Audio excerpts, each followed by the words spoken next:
तो आज का विषय है सेंसरशिप। सेंसरशिप किसे कहते हैं? माना जाता है कि रचनात्मक कार्य मुक्त वातावरण में पनप सकते हैं।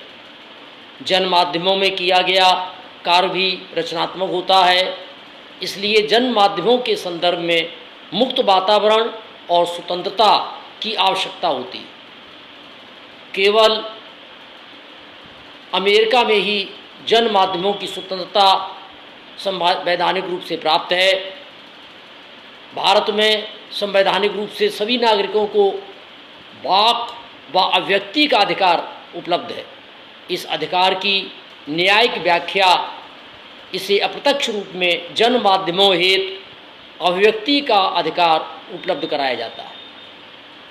किंतु बहुत से देशों में जन माध्यमों के संदर्भ में बहुत सी पाबंदियां हैं और ये पाबंदियां विभिन्न कानूनों के माध्यम से, धाराओं के माध्यम से अथवा अध्यादेश आदि के रूप में लगाई गई हैं। जन माध्यमों के ऊपर स्वतंत्रता, उसकी स्वतंत्रता पर पाबंदी लगाए जाने का यह जो सरकारी साधन है, इसी को सेंसरशिप कहते हैं। तो इस प्रकार स्पष्ट हुआ कि सेंसरशिप जन माध्यमों की स्वतंत्रता पर सरकार द्वारा लगाई गई पाबंदी कहलाता है। अब हम बात करेंगे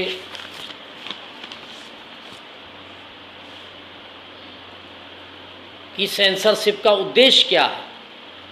तो इसके उद्देश्य हैं कि सेंसरशिप से परिचित कराना। कई देशों में जन माध्यम निरंतर सरकारी निगरानी में काम करते हैं।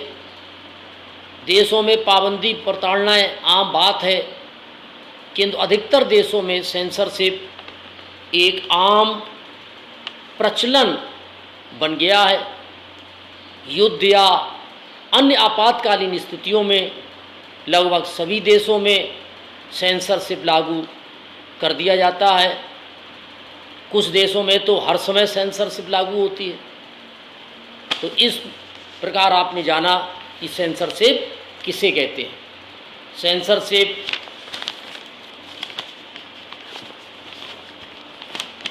के माध्यम से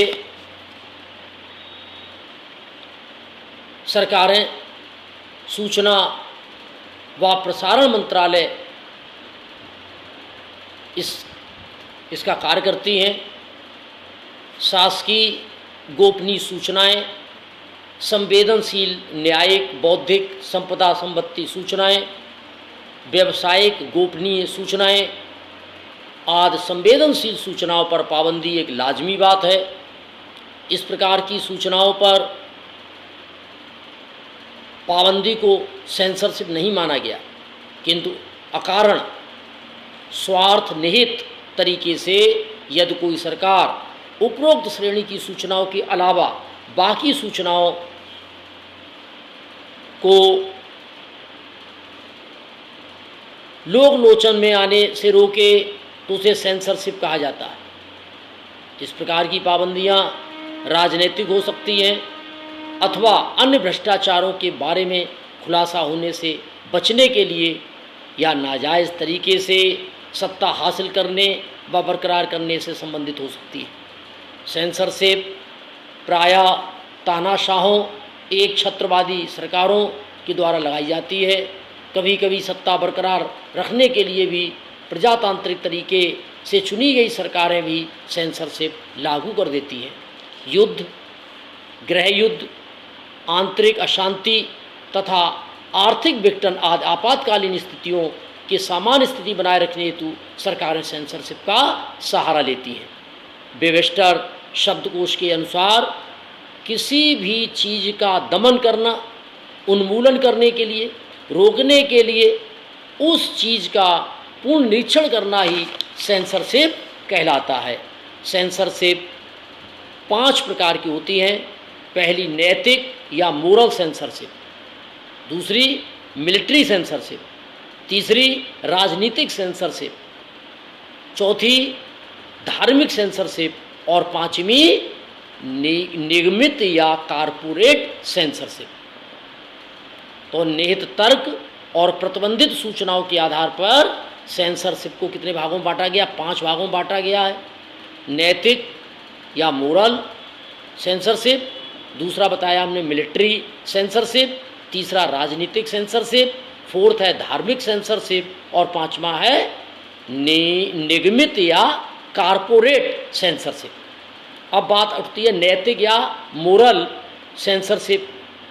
इसके अंतर्गत धार्मिक संस्थानों या सरकारों द्वारा अनैतिक मानी जाने वाली सूचनाओं पर पाबंदी लगा देना, नग्नता, अश्लीलता आदि प्रकार की जो सामग्रियां हैं इनके संदर्भ में सेंसरशिप लागू की जाती है।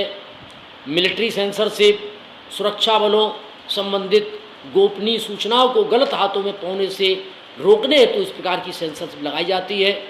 तीसरी राजनीतिक सेंसरशिप, सरकारें अपने स्वार्थ की सुरक्षा हेतु राजनीतिक सेंसरशिप का सहारा लेती हैं।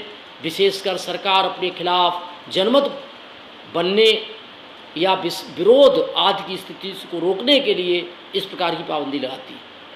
संबंधित भ्रष्टाचार, भाई भतीजावाद आदि पर पर्दा डालने के लिए भी इसका सहारा लिया जाता है। अब मैं बात कर रहा हूँ फोर्थ, धार्मिक सेंसरशिप। इसमें भिन्न भिन्न धर्मों से संबंधित संगठन अपनी धार्मिक मान्यताओं के खिलाफ जाने वाली सूचना व सामग्रियों पर पाबंदी लगाते हैं। और लास्ट है कारपोरेट सेंसरशिप या निगमित। विभिन्न निगम, निगमित संस्थाएं अपनी संस्था के संदर्भ में संवेदनशील सूचनाओं पर पाबंदी लगा देते हैं। कुछ निश्चित सूचनाएं विरोधी संस्थाओं के हाथों में जाने से बचाने के लिए तो इसमें अधिकतर संस्थाओं में कर्मचारी गोपनीयता बनाए रखने तो शपथ भी लेते हैं। ऐसे शपथ तोड़ने वाले कर्मचारियों को दंडित किया जाता है। कुछ वर्षों में बीपीओ संस्थाओं में गोपनीयता उल्लंघन करने के कई मामले सामने आए।